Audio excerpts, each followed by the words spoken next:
Hola, hola amigos, ¿qué tal? ¿Cómo están? ¿Cómo les va? Bienvenidos. Nos encontramos nuevamente con mucho placer, con mucho entusiasmo y con mucha gracia de poder estar aquí y que estudiemos juntos nuestra porción, nuestra parashá Tetzaveh. Leemos en Éxodo, Shemot, capítulo 27, versículo 20, que es el inicio mismo de nuestra porción. Éxodo 27, 20.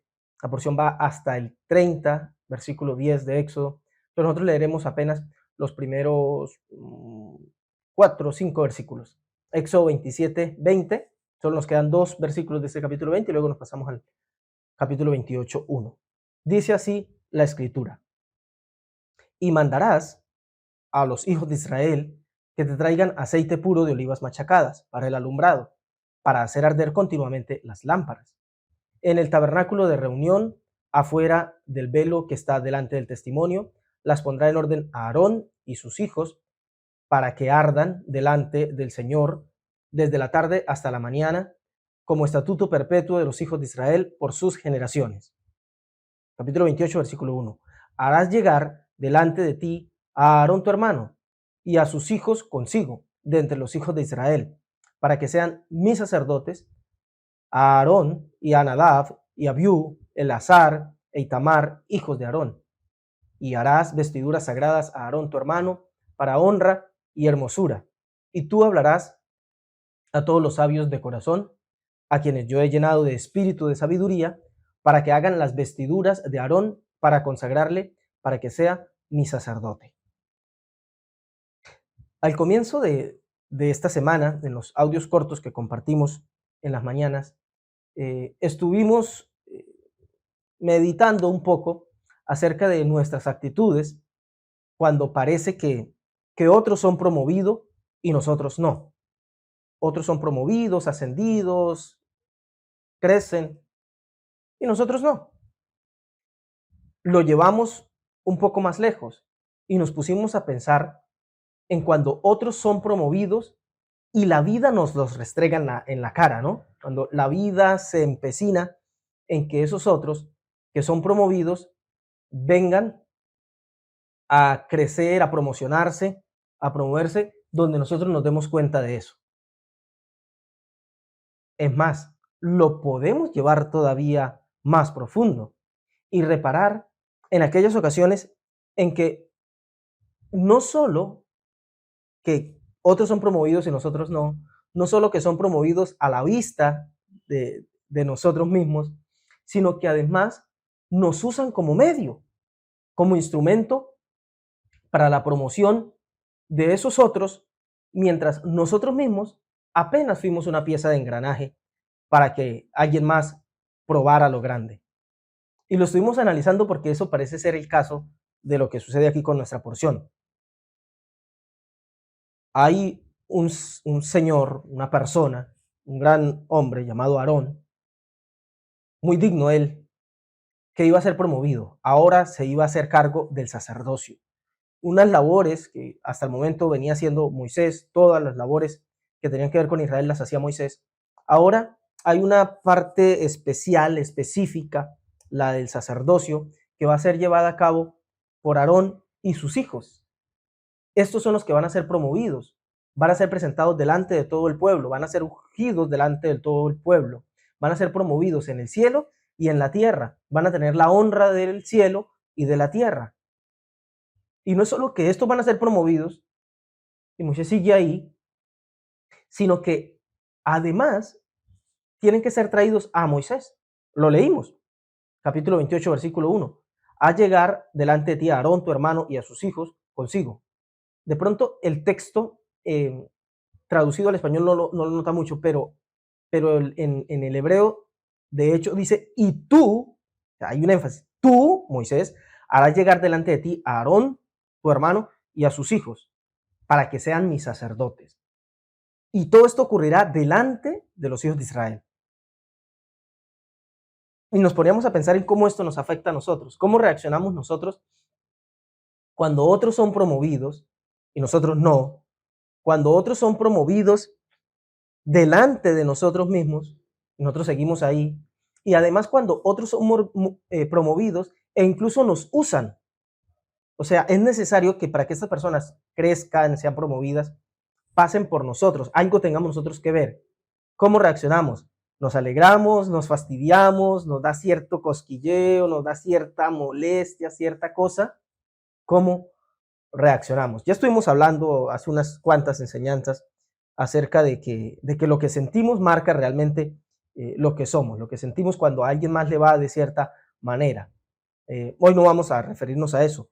Quiero que nos quedemos con, con qué pasa con nosotros, qué es lo que hay en nosotros, qué hay detrás de todo esto y por qué la vida parece empecinarse a veces en que esto suceda así. Y son muchas las circunstancias en la vida en las que se da esto. Me pongo a pensar, por ejemplo, a ver, alguien, nosotros que trabaja en una entidad bancaria y que tenga cierta influencia y que de alguno de nosotros dependa eh, ayudar para que a alguien más le aprueben un crédito con el cual va a crecer, va a hipotecar una casa, le van a generar un crédito por un negocio, una empresa, qué sé yo. Sabemos, es claro a todas luces, que esta persona va a crecer e incluso en nuestras manos va a estar. ¿Cómo reaccionamos cuando eso pasa? ¿Con alegría y ayudamos para que así sea o nos restringimos? A veces, y es muy curioso que aquí son hermanos, ¿no? Aarón y Moisés eran hermanos. Muchas veces se da entre familia. A veces hay algún familiar que está a punto de cerrar un negocio. Oye, tengo el dinero, pero aún no. Me hace falta un tiempo, me van a desembolsar o estoy esperando el resultado de un negocio, pero yo tengo la oportunidad de hacer un negocio ya y me hace falta cierta cantidad. ¿Me prestarías? Casi nadie hace ese favor. Entonces, finalmente uno termina recurriendo a la familia, hermanos, primos, papá, mamá, hijo, qué sé yo. El asunto es, ¿qué pasa con nosotros cuando se da esto? Cuando se da así. Hay cierta molestia, hay cierto fastidio, pero la vida se empecina en ponernos en circunstancias así, en donde tenemos que simplemente, no es mucho el esfuerzo, decir, sí, toma, aquí está, yo sé que lo voy a recuperar pronto. Y ya te entregan tu dinero, tú me lo devuelves, pero tú aprovechas la oportunidad y creces. El asunto está en eso, en que me vuelve mi dinero, yo no lo presto, yo no lo pierdo, perdón. Pero él lo aprovechó y creció y salió adelante y delante mío y con ayuda mía. Y yo mientras apenas si recuperé mi dinero y tuve que ver cómo ese otro creció y yo solo veo, yo solo veo. Y saben que para algunos estas circunstancias resultan terribles. A algunos les resulta molesto. No, yo no voy a hacer nada. Pues, estaba pendiente de su negocio, pues haga su negocio. No es que quiera hacer negocios. Cuando uno quiere hacer negocios es porque tiene. ¿Por qué nos molesta tanto?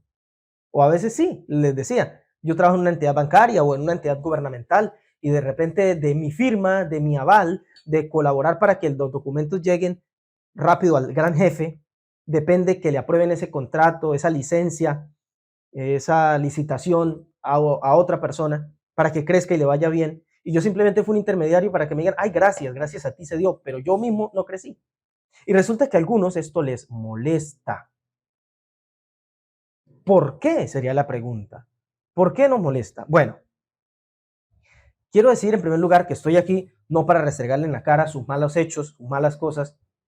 No soy de eso, no me gusta eso y además no gano nada porque todos somos humanos y todos sentimos. Pero en primer lugar lo que le quiero decir hoy es que creo que es un asunto del todo entendible. Es un asunto entendible. Sí, es bonito alegrarnos con la prosperidad del otro, con el crecimiento del otro y demás, pero la pura realidad es que es natural nuestro rechazo a la idea de hacer, de ofrecer únicamente por el beneficio del otro. Y subrayo aquí el únicamente, porque es, vamos, relativamente fácil colaborar para que otro crezca cuando yo sé que llevo ahí mi porción, mi tajada, cuando yo sé que yo también me voy a beneficiar. Pero cuando lo que voy a hacer lo hago única y exclusivamente por el otro, para que el otro crezca, para que el otro le vaya bien, para que el otro sea promovido, eso suele mover ciertas fibras ahí donde no estoy del todo cómodo, donde no me siento del todo bien, bueno, a esas fibras se las llama egoísmo. Pero no se preocupe, no vengo a restregarle en la cara que usted es un perverso, malvado, egoísta. Es natural cuando esto se da. Somos, digamos, desde nuestra naturaleza humana, en nuestra parte más natural, en nuestra parte más animal, el hombre es de sumo egoísta. Es natural esto en nosotros. Es natural hacer por mí y para mí, y únicamente para mí. Y si hago algo por otro, es natural que vaya pensando en cuánto esto me beneficia, y si no, es natural que en mí surja la idea de, ¿será que lo hago? Porque, bueno, ¿yo qué voy a sacar? Voy a invertir tiempo, voy a invertir energía, aunque a veces lo que haya que hacer no sea sino una llamada, o un ok, o un traer de aquí a allá. Pero hay cierta tendencia natural, humana, animal, a decir, y mi parte, y yo ahí qué tengo que ver, a mí esto ¿en qué me afecta? ¿En qué me afecta? Entonces, le digo, es natural. En un sentido, es natural, porque en un sentido, el ser humano es egoísta. Somos la encarnación del egoísmo, en un sentido. Redundaré mucho en esto, en un sentido. Somos la encarnación del egoísmo. Por lo tanto, es natural mi protección, mi manutención, mi seguridad, mi tranquilidad, mi estabilidad, mi esto, mi aquello. Esto es natural. Pero le digo una cosa, no solo que es natural, es bueno. ¿Ah? Sí, es bueno. Porque esta tendencia natural a protegerme, a salvaguardarme, a ver por mis intereses, a velar por mi manutención, a velar por mi sostenimiento, por mi prolongación, eso es lo que nos permite estar aquí.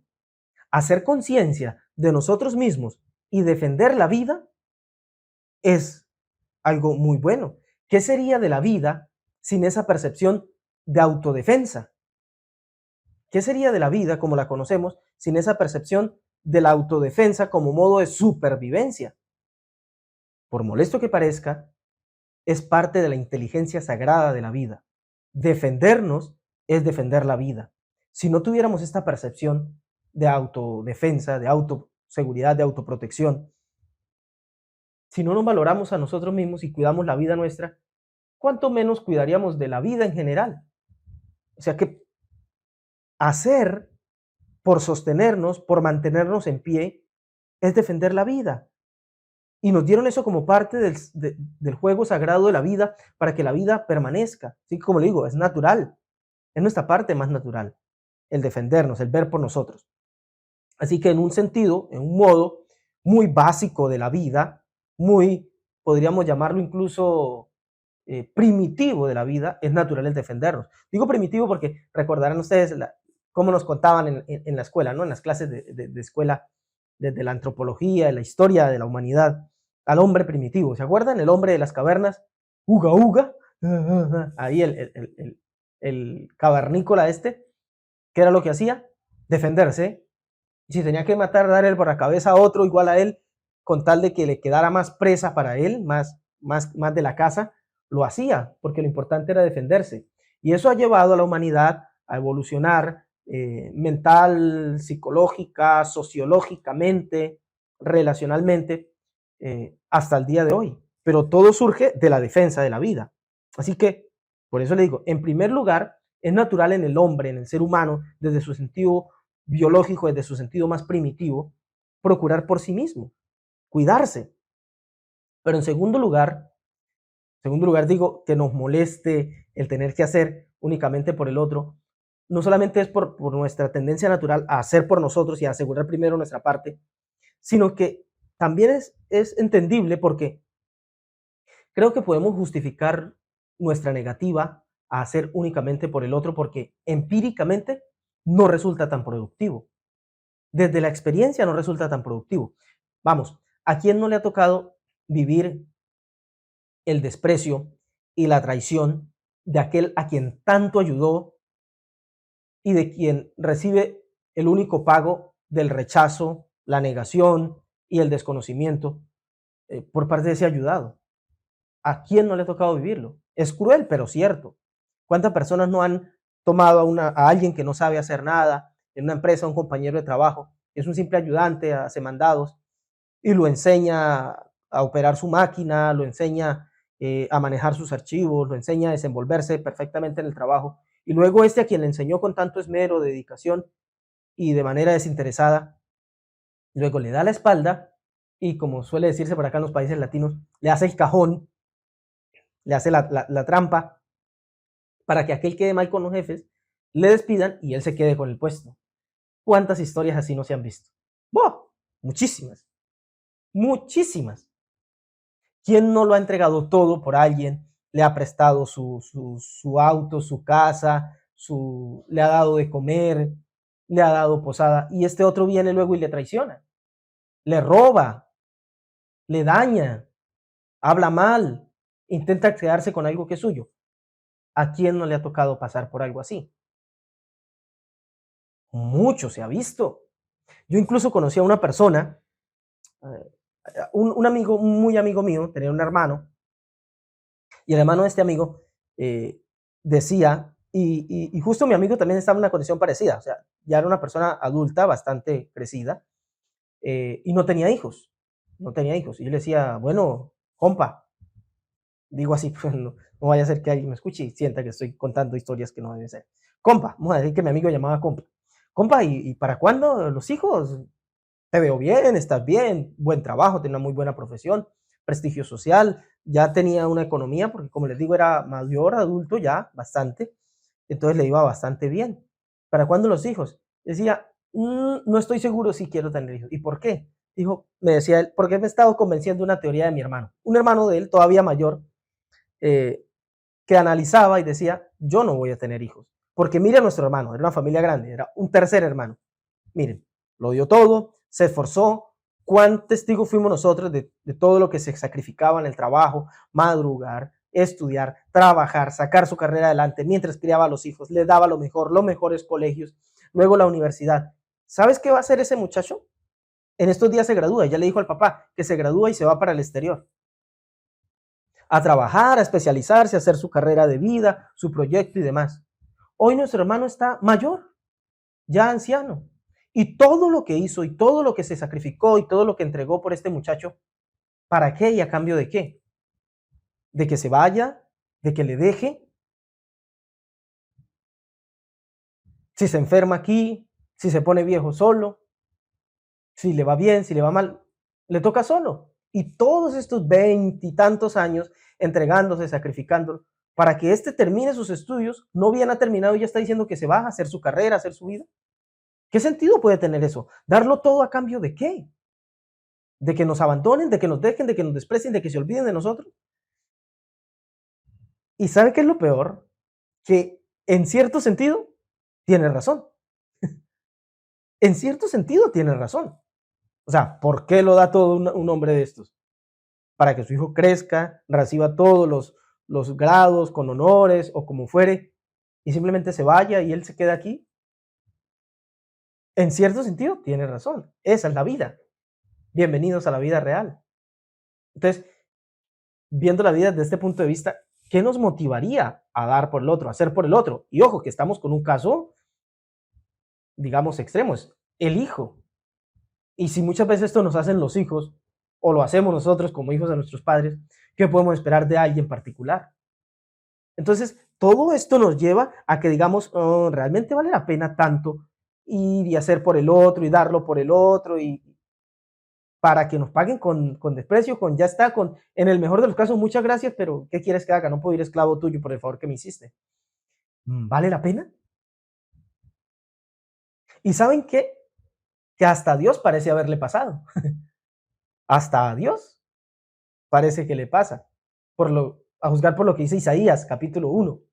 Nada más empieza el capítulo, lo primero que Dios eh, dice, después de la presentación propia del profeta, palabra de Dios, Isaías en tiempo de Usías y tal, y no sé qué, y allí, acá. Bueno, pero luego de eso, ya viene un reclamo por Dios de Dios al pueblo a través del profeta. Y dice Isaías 1:2, oíd cielos y escucha tú, tierra, porque habla el Señor, el Eterno. Crié hijos y los engrandecí, y ellos se rebelaron contra mí. El buey conoce a su dueño, y el asno el pesebre de su señor. Israel no entiende. Mi pueblo no tiene conocimiento. ¡Wow! Esto resume lo que yo vengo diciendo. ¿A quién no le ha tocado pasar esto? Tan cierto es que a todos, o a una inmensa mayoría le ha pasado, que hasta el propio Dios también crió hijos y los engrandeció, les dio estudio, los formó, manutención, mucha entrega, todo lo dio. Todo lo dio Dios por el hombre. ¿Y a cambio qué? La rebelión, ellos se rebelaron contra mí. El desconocimiento, el buey conoce a su dueño, claro que le da la comida. El asno, el pesebre de su señor, ahí hay refugio. Pero Israel, ni por la comida ni por el refugio. Israel no entiende. Mi pueblo, dice Dios, no tiene conocimiento. Hasta a él le pasó. También el maestro nos cuenta una parábola. Rapidito leámosla. Mateo 21, versículo 33. Dice, oíd otra parábola. Otra porque el maestro acostumbraba a enseñar así. Era un recurso rabínico muy interesante y él lo usó bastante. El de las parábolas. Bueno, oíd otra parábola. Hubo un hombre, padre de familia, el cual plantó una viña. La cercó de vallado, cavó en ella un lagar, edificó una torre y la arrendó a unos labradores y se fue lejos. Es decir, hizo todo el trabajo y luego la entregó para que otros la administraran y sacaran provecho de esto. Verso 34 de Mateo 21. Y cuando se acercó el tiempo de los frutos, envió sus siervos a los labradores para que recibiesen sus frutos, la parte que le correspondía a él, ¿no? Mas los labradores, tomando a los siervos, a uno golpearon, a otro mataron y a otro apedrearon. Envió de nuevo otros siervos, más que los primeros, e hicieron con ellos de la misma manera. Finalmente les envió su hijo, diciendo, tendrán respeto a mi hijo. Mas los labradores, cuando vieron al hijo, dijeron entre sí, este es el heredero. Venid, matémosle y apoderémonos de su heredad. Y tomándole, le echaron fuera de la viña y le mataron. Bárbaro, ¿verdad? Por supuesto, es una parábola, el maestro está tratando de ejemplificar aquí el trato de Dios para con la humanidad, específicamente para con Israel, el pueblo con el que más trataba, y pone esta parábola como ejemplo de lo que ha hecho el pueblo y la humanidad históricamente con los enviados de Dios. Dios le dio un mundo maravilloso, esa heredad es la tierra, el mundo, esa viña bien puede ser Israel, el vallado, el lagar, todo es todo, la seguridad y la protección y todos los recursos de los que ha provisto Dios a su pueblo. Y luego envía mensajeros, ha enviado mensajeros, profetas y demás, de tanto en tanto, a ver cómo anda su pueblo, qué resultados da de este maravilloso paraíso que nos ha regalado. Y la respuesta que encuentra, ¿cuál es? Pues que a muchos de esos profetas los mataron. A otros los golpearon, los apedrearon, los despreciaron. Acuérdense de Jeremías, lo metieron por allá en una cisterna, en un hueco. Y otros tantos profetas maltratados, burlados, despreciados. E incluso se pone a él como ejemplo, como ese hijo de aquel dueño de la heredad que vino y también le golpearon. Estaba anunciando proféticamente que él iba a ser también maltratado y despreciado por los hombres e incluso asesinado. Todo, ¿por qué? Todo como una respuesta a todo el favor divino, a que no solo nos dio un mundo genial, maravilloso, no solo nos lo ha rodeado de protección, de seguridad y de más maravillas, sino que nos ha enviado mensajeros a decirnos cómo conducirnos. Y encima lo que recibe es que no solo hacen mal uso de su heredad, hacemos mal uso de sus recursos, sino que a los mensajeros los ignoramos, los despreciamos y en el peor de los casos les maltratamos. Terrible. Entonces, desde este punto de vista, es apenas lógico que uno de humano aquí en este mundo diga, bueno, si hasta Dios el hombre le paga mal, ¿qué no va a hacer con el propio hombre? ¿Cómo voy yo a querer dar así nomás? ¿Cómo voy a estar dispuesto a dar y hacer solo por el otro sin ninguna otra intención o propósito? Está bien, hago, pero si yo ahí puedo sacar mi parte, si no, la verdad es que no. Entonces, desde ese punto de vista es apenas lógico, porque como le decía, al principio, está en nuestra naturaleza. Y además, la experiencia nos guía a esto, a decir, no, yo cómo voy a dar, yo cómo voy a hacer por el otro, a que me paguen mal. Y además algo adentro interno que me dice, no, primero yo. Luego, siendo que esto es así, siendo que está en nuestra naturaleza el rechazar toda idea de hacer por el otro, y además la experiencia nos dice que esto a veces, muchas, no da tan buenos resultados, la pregunta interesante sería, ¿por qué aún así la divinidad se empecina en ordenarlo? ¿Por qué aún así la divinidad, Dios, se empecina en ordenar circunstancias para que hagamos por el otro? Y volvamos a la porción, a la parashá. Porque la parashá inicia diciendo, Moisés, de hecho desde la porción pasada, porque le dice, bueno Moisés, dile a la gente que traiga la ofrenda para construir el tabernáculo. ¿Se acuerdan de parashá Terumá? Ahora aquí le dice, bueno Moisés, dile a la gente que traiga aceite para las lámparas. A la gente. Bueno Moisés, dile a Aarón que venga a ti, tú llámalo y ordénalo y úngelo como sacerdote delante de la gente. Verán que en nuestra porción, no tenemos tiempo de leerla toda, pero dice, bueno Moisés, dile a la gente, a todo sabio de entre el pueblo, que construyan, que hagan, que fabriquen las vestiduras reales sacerdotales no reales sino sacerdotales, perdón, reales es de la realeza, de la monarquía, las vestiduras sacerdotales para Aarón y sus hijos. Y luego sigue diciendo un montón de cosas más, pero siempre, si hay un trabajo por hacer, ¿por qué no se entiende solo Moisés? Pero la divinidad le dice, bueno, involucra al pueblo, dile al pueblo que traiga esto, dile al pueblo que traiga aquello, involúcrate tú. Es más, ¿sabes qué? Involúcrate tú para beneficio de ellos. O sea, tú haz por ellos. Voy a promover a Aarón y a sus hijos, pero tú eres el que tiene que hacer. ¿Por qué la divinidad se empecina en ordenarnos hacer cosas así, hacer por el otro, cuando no solo que va contra nuestra naturaleza de querer hacer solo por mí, si yo soy el beneficiado, si yo soy el promovido, sino que además la experiencia nos dice que la mayoría de veces hacemos por el otro y el otro se olvida de nosotros, en el mejor de los casos y en el peor nos paga mal por bien. ¿Por qué la divinidad se empecina en ello? Bueno, de eso se va a tratar este mensaje. Menuda introducción, ¿no? Casi la mitad. Pero bueno, lo primero que hay que decir es que esta realidad es un acto de gracia. ¿What? Es la misericordia divina en acción la que nos pone en una posición de hacer por el otro, para que el otro crezca, para que el otro se promueva, para que al otro le vaya bien. Es un acto de misericordia divina, no con el otro, no, con nosotros. ¿Cómo así? Vamos a ello.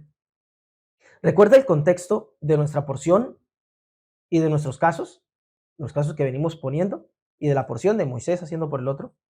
La promoción del otro en mi presencia y la promoción del otro conmigo como instrumento, es decir, yo haciendo hasta lo imposible para que el otro crezca, para que el otro sea promovido, para que el otro llegue a donde debe llegar. Todo el asunto, hasta donde hemos llegado, es por nuestra reacción. Este promovido y yo, o sea, yo haciendo cosas para que este sea promovido, bueno, y yo, ¿sabe una cosa? Cuando digo que es una muestra de la gracia, de la misericordia divina, es porque el tener que presenciar y ayudar a la promoción del otro, esa es mi propia promoción. Sí, el que tú ayudes al otro para que sea promovido, el que pongas de tu dinero solo para que él logre el negocio y que después te lo devuelvas sin ningún interés, sin ninguna ganancia, solo para que el otro crezca, bueno, esa es su promoción. El que pongas de tu tiempo, de tu influencia, de tu firma, el que te arriesgues incluso a quedar mal, aunque al final no pase, pero solo para que el otro crezca y tú quedarte con un solo gracias, esa es tu promoción. Vamos a verlo. Los sabios se preguntaron respecto a esta porción, ¿por qué continuamente aparece y tú tal cosa? Por ejemplo, el inicio de la porción es, saben que el nombre de la porción es Tetzabé, ¿no? Tetzabé traduce ordenarás, más, sí, ordenarás. Y la porción empieza diciendo, Beatá Tetzabé. Esto es muy importante. Esto no lo traduce, por ejemplo, la Reina Valera, que fue la que trajimos como lectura para la primera vez que leímos. Simple dice, y ordenarás a Aarón y a sus hijos tal y tal cosa. Pero resulta que el texto hebreo dice, y tú ordenarás, Beatá Tetzabé.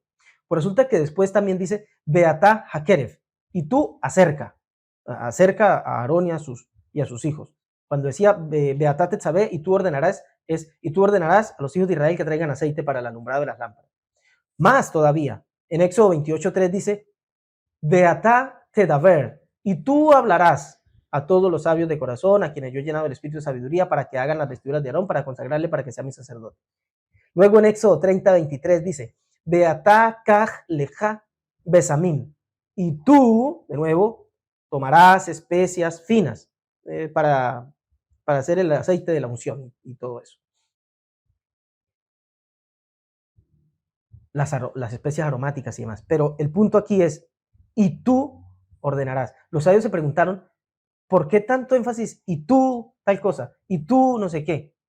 Sino, llama a Aarón, manda al pueblo, ordena tal cosa, toma especies, congrega a la gente. Pero, ¿por qué? Y tú tal cosa, y tú llama, y tú, bueno. Explican los sabios en el Zohar que en todos los casos que aparece esta expresión Beatá Kaj, Beatá Tetzabé, Beatá Tedaber, etc., en todos los casos contiene una referencia al mundo superior. O sea, lo que indica es que la Shejina se ha unido con Moisés. Explican que la expresión y tú, Beatá, implica la unión, la manifestación de la Shejina en una persona. En este caso, en Moisés. Rabbi Tzak dijo en el Zohar, las lumbreras superiores y las inferiores, cuando están unidas, se las designa y tú.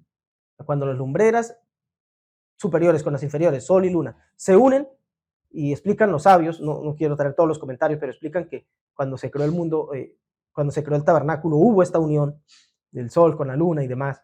Pero ellos lo explican en términos místicos profundos, pero dicen, las lumbreras superiores y las inferiores, cuando están unidas, se las designa y tú, como por ejemplo en el pasaje, y tú das vida a todos ellos.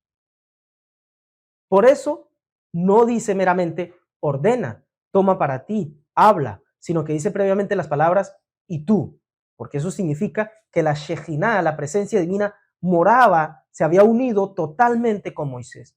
Ya, tener a Moisés ahí era tener la presencia divina porque Dios habitaba ahí, la presencia divina habitaba en Moisés. Está a un nivel de elevación tremendo, alcanzado como ningún otro. Por eso, y tú, porque este y tú tiene que ver con eso. Y al final, después de otros comentarios, explicar todo esto de que cuando se une el sol y la luna, cuando se une el mundo de arriba con el mundo de abajo y demás, que eso estaba presente en Moisés y por eso la expresión y tú, al final los sabios concluyen y dicen, bienaventurados son los israelitas, y ya va todo el pueblo, que entraron y salieron y comprendieron el misterio de los caminos de la Torá para seguir por la senda de la verdad. De entre los hijos de Israel, es una frase que aparece en nuestra porción cuando Dios le dice a Moisés, y tú llama a Aarón y a sus hijos para que sean ungidos como sacerdotes, de entre los hijos de Israel. Entonces explican los sabios, de entre los hijos de Israel se dice, porque solamente de allí es posible la unidad. O sea, de ese pueblo, hay un pueblo misterioso, especial, llamado Israel. Solo de ahí, de esta conciencia espiritual muy elevada llamada Israel, acuérdense de la raíz Yashar y demás. Bueno, de ahí solamente es posible la unidad, pues los hijos de Israel están aquí abajo como emisarios del Altísimo, para abrir las puertas, para iluminar los caminos, para encender la radiación del fuego celestial, para acercar todas las cosas de abajo a las de arriba, a fin de que todo pueda volverse una unidad. Por eso está escrito, y vosotros que adherís al Señor. ¿Quién es el que adhiere al Señor? El que entra en esta conciencia de Israel, el que despierta en sí esta conciencia de Israel, el que busca de Bekut Hashem, apego, por eso adherís al Señor. Se adhieren, se apegan. Eso es elevarse a la categoría de Israel. El Israel del Espíritu, como llama Pablo en la carta a los Romanos, ¿no? Los sabios aquí lo llaman a esta conciencia espiritual Israel, en la que entra todo aquel, no que nace en un país llamado Israel, no el que dice llevar una religión judía, sino el que se apega a esta espiritualidad. Bueno, dice, vosotros que adherís al Señor vuestro Dios, vosotros todos sois hoy vivientes. Hasta aquí la cita del Zohar. Pero me llama mucho la atención esto. Ustedes, Israel, están para abrir las puertas, para iluminar los caminos, para encender la radiación del fuego celestial, para acercar todas las cosas de abajo a las de arriba, a fin de que todo pueda volverse una unidad. Por eso les decía que tu promoción es la oportunidad de participar en la elevación del otro, porque al hacerlo, unes lo de abajo, cualquiera que esté abajo, tu primo, tu cuñado, el hombre de la calle, el callejero, el desconocido, aquel en quien tienes oportunidad de participar para elevarlo. Estás elevándolo de abajo. ¿A dónde? Hacia arriba. Estás uniendo la tierra con los cielos y tú eres ese instrumento porque tú eres Israel. Así que la oportunidad de hacer por otro, para que otro crezca, para que otro se eleve, incluso cuando parece que tú de ahí no sacas ningún provecho, esa es tu propia elevación, porque no solo estás elevando la tierra hacia los cielos y con ella tú, sino que tú te estás elevando a la conciencia Israel, que por supuesto que no es una religión, no es una religión, es un estado de conciencia espiritual, es una elevación del alma. Lo dijo Pablo, es el Israel del Espíritu. ¿Quién es Israel? No es el que nace con la religión judía, sino el que de corazón es judío, decía Pablo. Ese es el verdadero judío. Ese es el verdadero Israel. Y esa es nuestra promoción y nuestra elevación. ¿Por qué es elevarnos? Porque nos estamos superando, estamos elevando nuestra naturaleza. ¿Se acuerdan que dijimos que nuestra naturaleza más baja, natural, animal, primitiva, es per se egoísta? Pues estamos elevando esa naturaleza egoísta que solo piensa en sí mismo para incorporar en nuestra realidad otra naturaleza, la divina, la del altruismo, la de la entrega, la de que no se preocupa por yo estar arriba y quién sabe quién esté abajo. Me preocupo por elevarlo de abajo para elevarlo, para que se junte con lo de arriba, juntar cielos y tierra. Esa nueva naturaleza es llamada Israel. Y sobre ella dice el Zohar, bienaventurados los israelitas, los que entran en esta conciencia Israel, que entran y salen, comprenden el misterio de los caminos de la Torá para seguir por la senda de la verdad. Porque solo de ahí, de entre los hijos de Israel, ahí es posible la unidad. Pues los hijos de este Israel espiritual están aquí abajo.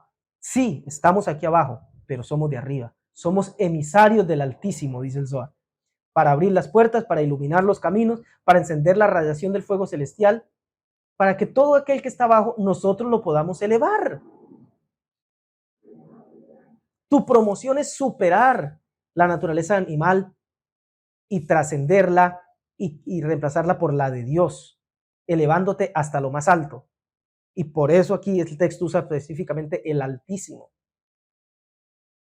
Pero bueno, aún nos queda por abordar otro asunto, porque listo, podemos entender que, bueno, es una cuestión de elevación del alma y Dios me está promocionando a mí también cuando promociono al otro, porque supero mi naturaleza humana, egoísta, animal, cavernícola, primitiva, por una conciencia altruista, entregada, elevada, que quiere elevar. Pero nos queda un asunto, el tema de la experiencia que nos muestra que muchas veces hacemos por el otro y no recibimos el mejor pago.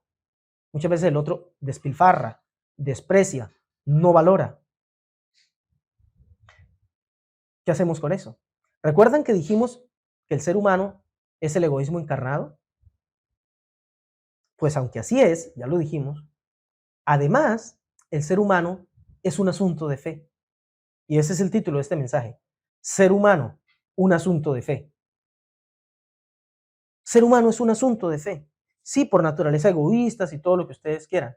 Es lógico que rechacemos. Pero escuche, es lógico que rechacemos hacer por el otro porque por naturaleza somos egoístas. Pero ¿por qué no pensamos en eso para cuando el otro nos falla, nos queda mal y no valora de la misma manera? Es que es por su naturaleza egoísta también va a querer pensar solo en él.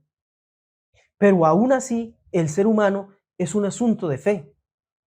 Leamos y veamos, porque le fue dicho a Moisés, y tú manda a los hijos de Israel, y tú dile a Aarón y sus hijos que vengan, y tú habla a los israelitas que traigan el aceite, y tú habla a los sabios de corazón que construyan las vestiduras sacerdotales. ¿Notaron una cosa? Siempre hay un direccionamiento al hombre, desde el propio Dios, porque Dios no se entendía con cada entidad, con el pueblo, con Aarón, con sus hijos, con los sabios. Dios siempre va a Moisés, usa al hombre para sus propósitos. Ahora, usa al hombre para sus propósitos y este hombre siempre tiene que ir al hombre. No le dice, y tú, Moisés, háblale a los ángeles, háblale a los espíritus, háblale, no, y tú, dile a Aarón y a sus hijos, esos que te pueden fallar y te van a fallar. Y tú habla a los israelitas que traigan tal cosa, esos que no van a hacer caso y te van a traicionar. Y tú habla, etcétera. Siempre al hombre. Dice el 30-31, y hablarás, y tú, Moisés, hablarás a los hijos de Israel diciendo, este será mi aceite. Vean, aquí le incluyo un detalle más. Este será mi aceite de la santa unción por vuestras generaciones. O sea, aquí ampliamos todavía más el punto. Porque no solamente que le habla al hombre falible, traicionero, egoísta por naturaleza, sino que se asegura Dios de que así siga siendo. Y tú hablas a los hijos de Israel, dile que traigan el aceite, pero además diles una cosa. Bueno, esto va a ser así por generación y generación.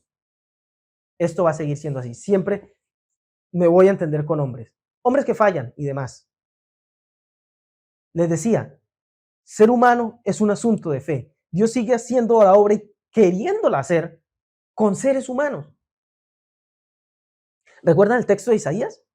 Crié hijos y los engrandecí y ellos se rebelaron contra mí, todo eso.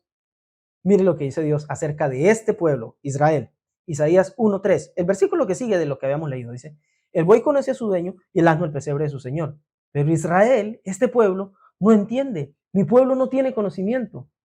Y mire lo que le dice, oh gente pecadora, pueblo cargado de maldad, generación de malignos, hijos depravados, dejaron al Señor, provocaron a ir al Santo de Israel, se volvieron atrás. ¡Wow! Uno diría, pues, ¿qué va a hacer con este pueblo? Acabarlo porque son malos. Y se dirige como Israel. Y nosotros acabando de leer del Zohar y demás y elogiando a esta conciencia de Israel. Sí, pero bien sabe Dios y sabemos nosotros que esta conciencia de Israel está compuesta de personas falibles y que fallan y que la embarran y que se vuelven egoístas y desagradecidos y demás. Pero sabe una cosa, que Dios sigue teniendo sus planes. Versículo 5 dice, ¿por qué querréis? A este pueblo, ¿por qué querréis ser castigados aún? No los va a acabar, los va a castigar. ¿Se acuerdan de lo que dice por allá la carta a los hebreos?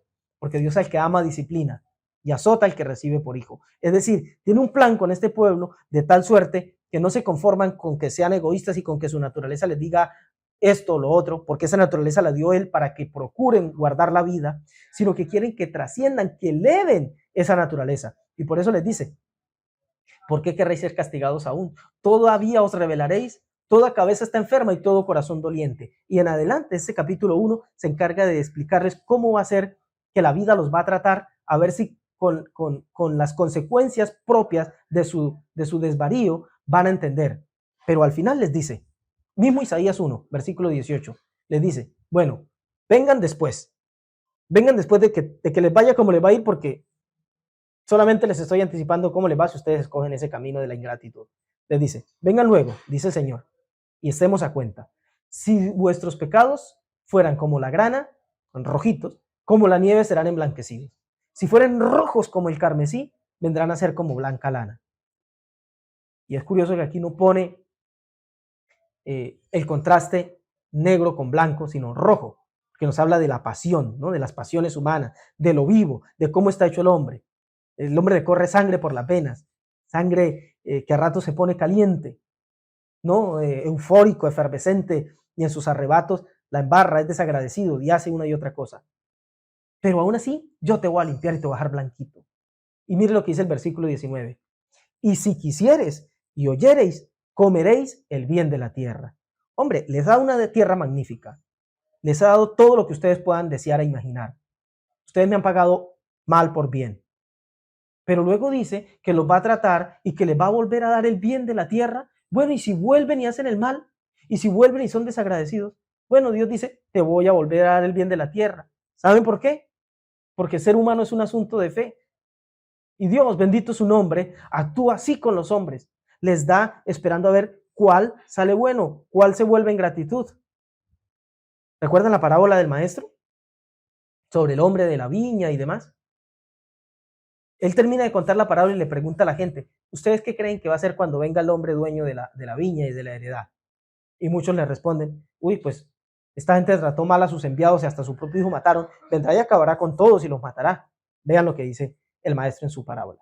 Después de que les dice, ¿no han escuchado que la piedra que desecharon los edificadores vino a ser la principal piedra del ángulo? Bueno, les dice Mateo 21:43.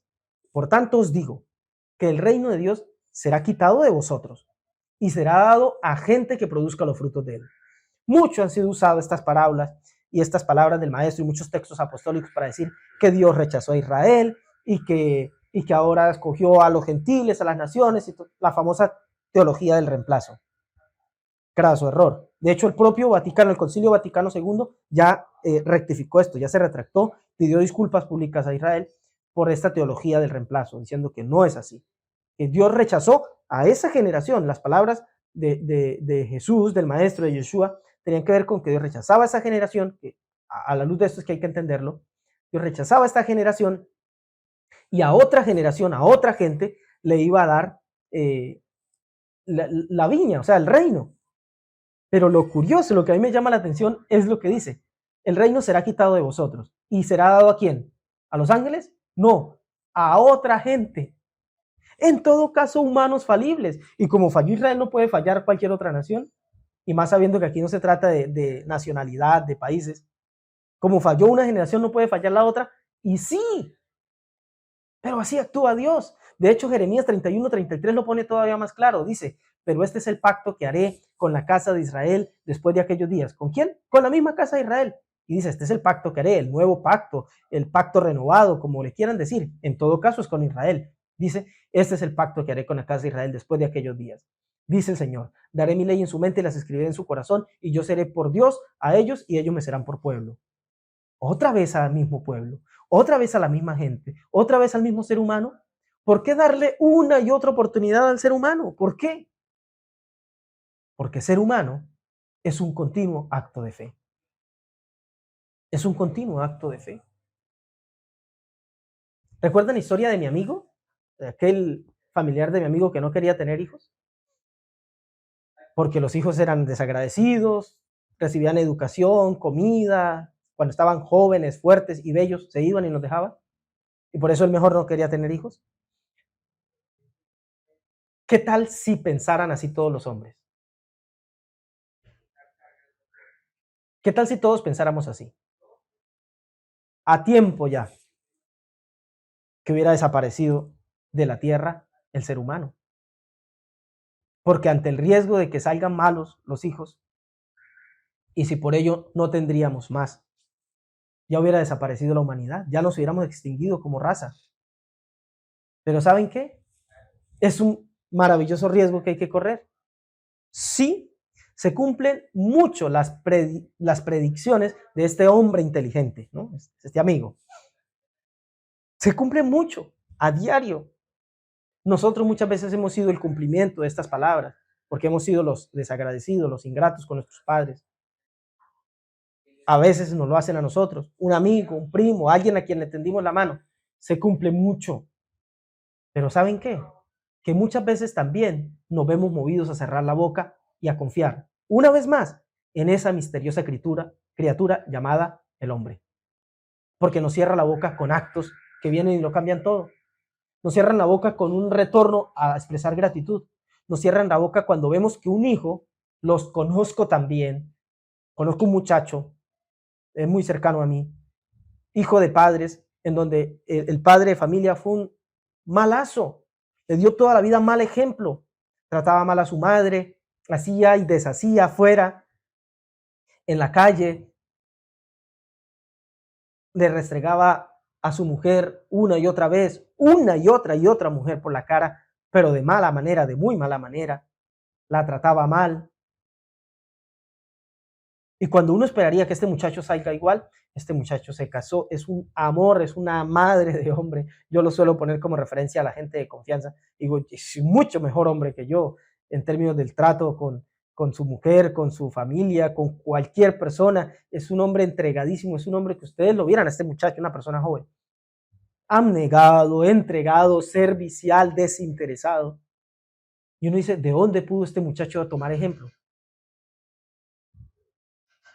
Es un ser humano y el ser humano es un acto de fe. Y el ser humano es un asunto de fe. Este muchacho que pudo haber salido de lo peor es un muchacho trabajador, que pudo haber sido delincuente es un trabajador, que pudo haber sido un malvado es un hombre de muy buen trato, que pudo ser el hombre más egoísta del mundo es el hombre más altruista, entregado y desinteresado que haya podido ver. Y sabe una cosa, que por esos hombres vale toda la pena confiar. Por esos hombres vale toda la pena confiar. Así que no nos podemos restringir de tener hijos, yendo al ejemplo aquel chistoso, que es real, por cierto. No sé si alguno piensa que era solo un ejemplo, es real. Les dije que era familiar de un amigo muy, muy amigo mío. ¿Qué tal si pensáramos así? Si pensáramos así, no tendríamos hijos. Y sí, algunos hijos, miren, si la mamá del innombrable alemán, pues si alguno se ubica, pues vamos a nombrarlo, Adolf Hitler, si esa mujer hubiera abortado, de seguro que no hubiera nacido ese perverso que hizo todo lo que hizo. Lo sé, lo sé. Pero también si María no hubiera hecho todo el esfuerzo por huir, por correr de aquí a allá y salvaguardar la vida de su hijo, no hubiera nacido un Jesucristo. Si no se hubiera esforzado hasta lo último por sacar su embarazo adelante, la mamá de Miguel Ángel no hubiera nacido Miguel Ángel. Y así podemos ir a cualquiera. Sí, una inocente y tierna criatura fue Napoleón cuando era un bebé y nadie sabía en lo que se iba a convertir. Pero la misma noble, inocente y bella criatura fue Moisés, fue Albert Einstein. Y no sabíamos qué iba a ser de cada uno de ellos, porque bebés todos son lindos. Hay un dicho por ahí, que no hay muerto malo ni niño feo. Todo niño es lindo, todos son tiernas criaturas. Y no sabemos si ese hombre se va a convertir en el próximo salvador del mundo, con un descubrimiento, con un hallazgo, con una entrega abnegada por la humanidad, o el próximo genocida. Pero el ser humano es un acto de fe, y por esa fe vale la pena jugárnosla. Por esa razón, yo pienso que en adelante, cada oportunidad de participar en el crecimiento y la elevación del otro es una bella oferta del cielo, porque es nuestra propia elevación. Y además, es un acto de fe al mejor modo de lo divino. Es un acto divino. Participar en la elevación del otro es un acto divino. Dios participa y se compromete todos los días en la elevación de nuestro mundo bajo, caído y terrenal. ¿Qué muestras le damos? De mucha gratitud, cada vez empeoramos su regalo y su mundo.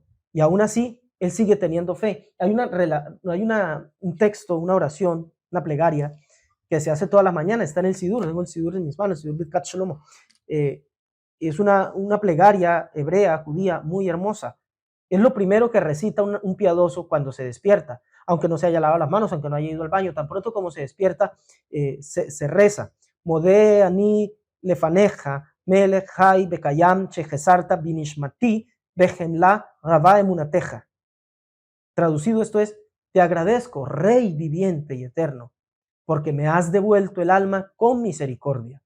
Pero esta última frase es tremenda. Dice, inmensa es, y aquí lo tradujeron, inmensa es tu fidelidad.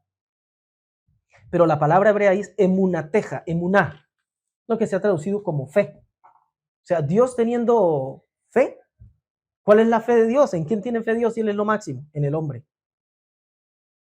Por eso, cada que abrimos los ojos, me despierto, wow, estoy vivo.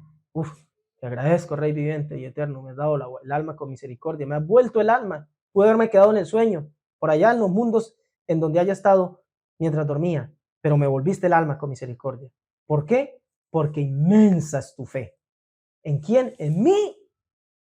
Tengo que percatarme de que la existencia del ser humano, no solo la existencia, la permanencia, porque día tras día volvemos a nacer, se duermen los buenos y se despiertan los buenos, se duermen los malos y vuelven y nacen, vuelven y despiertan los malos cada día. Porque el ser humano, la existencia y la permanencia del ser humano en este mundo es un acto de fe divino. Así que cada oportunidad de participar en la elevación del hombre es una oportunidad que el cielo nos da de tener actos divinos, de comportarnos como Él, de hacer el bien, porque yo no sé de dónde va a salir el próximo ser que va a salvar el mundo.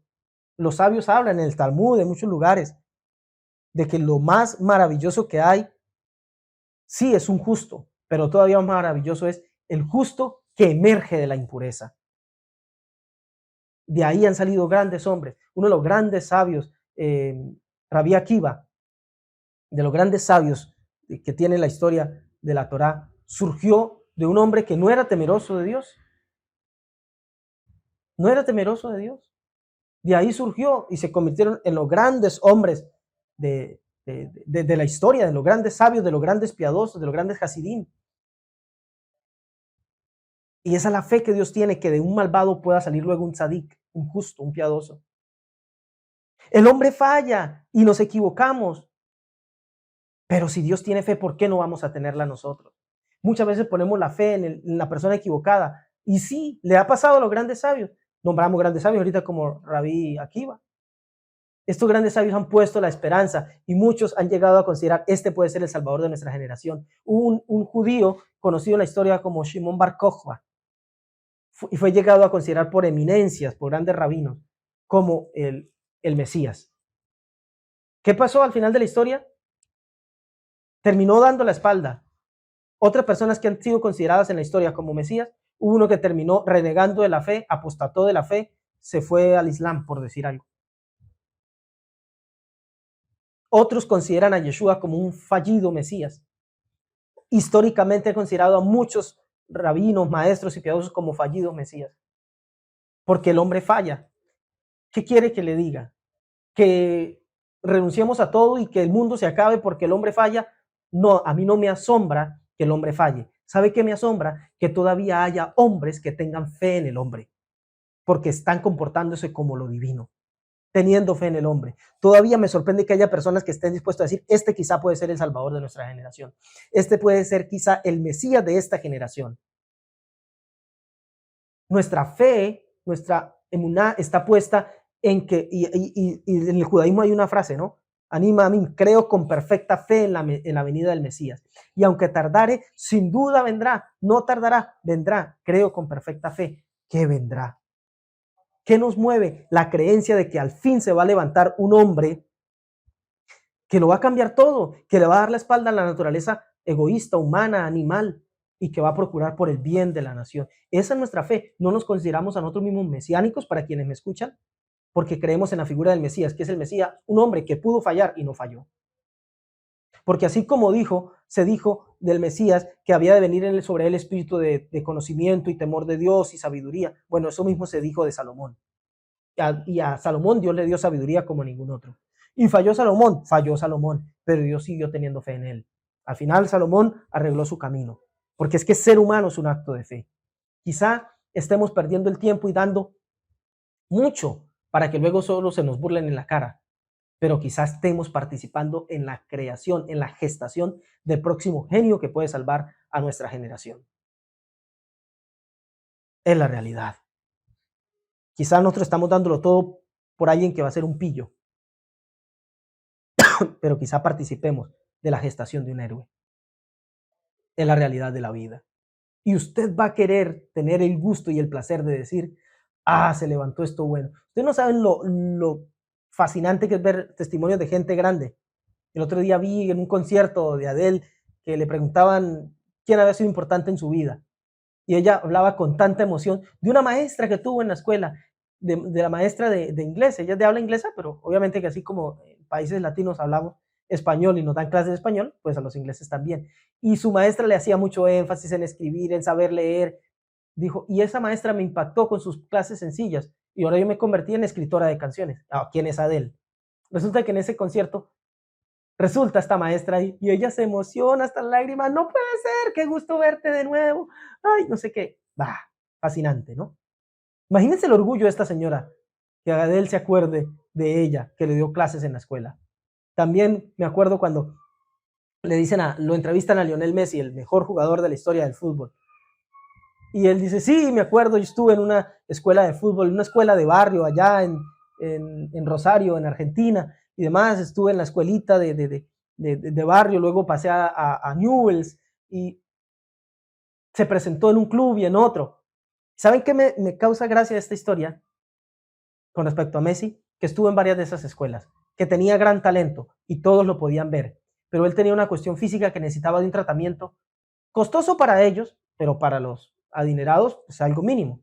Y saben que se presentó a estos clubes, a dos en Argentina, no quiero nombrar, porque bueno, sería hablar un poco mal, pero esto es conocimiento común. Se presentó a Newell's, y en Newell's, Newell's Old Boys no pudieron pagarle. Se presentó a River, y en las inferiores de River dijeron, tiene todo el talento, nos gustaría contar contigo. Pero cuando se les habló del tratamiento, dijeron, es una apuesta muy alta, quién sabe si logre llegar a ser un futbolista de la elite, de primera, y veamos la oportunidad de recuperar este dinero. No tuvieron fe en él, no creyeron, sencillamente su papá fue hasta Barcelona, hizo lo que pudo, le presentó al club al muchacho, vieron que era capaz y le dijeron, pero hay que invertir en él unas cuantas, en un tratamiento físico, hormonal. Pues este club invirtió y ahora ¿quién es Lionel Messi? ¿Será que le ha devuelto ni siquiera económicamente, en prestigio? ¿Será que le ha devuelto algo de eso que invirtieron este muchacho a ese club? En prestigio. Lionel Messi sacó a este club de ser un club que competía a ser un club que lo ganó todo. Sus técnicos dicen que lo cambió todo él. Los directivos dicen que todo lo cambió él. Y así por el estilo. Porque alguien estuvo dispuesto a creer. Ahora, los que no estuvieron dispuestos a creer, ¿con qué se tienen que conformar? Pasó por nosotros, pasó por nuestras manos y pudimos haber hecho algo con él. Y simplemente no lo hicimos. Se nos pasó la oportunidad. ¿Qué pueden tener de consolación? Bueno, pero ¿y si no hubiera llegado a ser tal? Bueno, pues muchas veces nosotros nos tenemos que quedar con eso. ¿Qué tal que yo invierta mi energía, mi sacrificio, mi entrega por por otro y al final salga con nada? Bueno, es un riesgo que hay que correr, porque el ser humano es un asunto de fe. El ser humano es un acto de fe. Y vale la pena. Por esos Lionel Messi, por esos Albert Einstein, por esos Adele, por esos personas que cambian la vida, por esos Jesús, por esos Yeshua, que cambian la humanidad, vale la pena entregarlo todo. Porque sería muy lindo decir, yo participé en la vida, lo di todo, aunque luego en la historia no termine significando sino un poquito, pero para mí fue todo, y lo di todo por la gestación de este grande. Vale la pena hacerlo, porque el hombre es un acto de fe. Después de todo, y como cierra magistralmente Víctor Frankl, su gran obra del hombre en busca de sentido, el hombre es ese ser que sí ha inventado las cámaras de gas en Auschwitz. Es ese perverso ser. Pero también el hombre es el ser que ha entrado en esas cámaras con la cabeza erguida y el Padre Nuestro o el Shema Israel en sus labios, sin renegar. Podemos ser todos unos salvajes animales, pero podemos ser y comportarnos como santos. Y ese otro también puede ser así. Somos ese maravilloso ser. Y por esos seres que pueden entrar con cabeza erguida, con cabeza levantada, y el Padre Nuestro o el Shema Israel en sus labios, con plena dignidad de enfrentar lo más duro, por ese ser vale la pena creer. Porque ser humano es un asunto de fe. Amado, yo te doy gracias por tu palabra, Señor. Pero hoy, como nunca antes, te quiero dar gracias, como rezamos en las mañanas. Gracias, Señor, que me has devuelto el alma con misericordia. Inmensa es tu fidelidad. Gracias te doy, Señor, en esta hora, por la gracia que le prodigas al hombre, al ser humano, a todos. Gracias por seguir teniendo fe en nosotros. Ayúdanos a creer como tú. Ayúdanos a tener fe como tú y a entregarnos por completo, incluso que no haya nada a cambio, solamente por la elevación del otro. Ayúdanos a participar de tus planes divinos, de tus propósitos divinos. Ayúdanos a ser ayudantes tuyos socios tuyos en el plan de administración de tu mundo, de nuestro mundo, participando, entregándonos, dándolo todo por el otro, por esos otros, para que esos otros crezcan, se eleven, para que sean esa tierra que se eleva hasta el cielo, para que se junten cielo y tierra.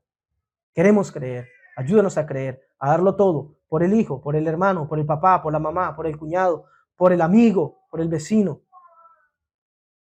Ayúdanos a entregarnos más para ayudar al otro, a no desentendernos, a no creer que, bueno, que cada uno vea cómo defiende su vida, como si no tuviéramos que ver con nosotros, porque somos nosotros los afectados si este mundo se llena de cada vez más y más delincuentes. Vamos a vivir en un mundo inseguro, pero seremos nosotros los afectados para bien si en este mundo se levanta cada vez gente más entregada, más altruista, más amorosa, más haciendo por el bien del mundo, porque estamos en el mundo. Y esos médicos que se van a levantar, esos científicos, esos genios, esos artistas, esos deportistas se van a levantar y yo los voy a disfrutar. Y sería maravilloso decir, participé en la gestación de esos seres. Ayúdanos a creer como tú, tener fe como tú y a vivir como tú quieres que hagamos, Señor, confiando en tu plan, confiando en tu creación, confiando en tus hijos, confiando en tu pueblo, confiando en tus amados, confiando en el hombre, porque ser humano es un acto de fe. Muchas gracias, Señor. Te doy por tu palabra. Amén y amén. Baruch Hashem. Bendito sea Dios. Muchas gracias a todos por venir, por escuchar, por conectarse. Nos vemos en la próxima. Cuídense. Chao, chao.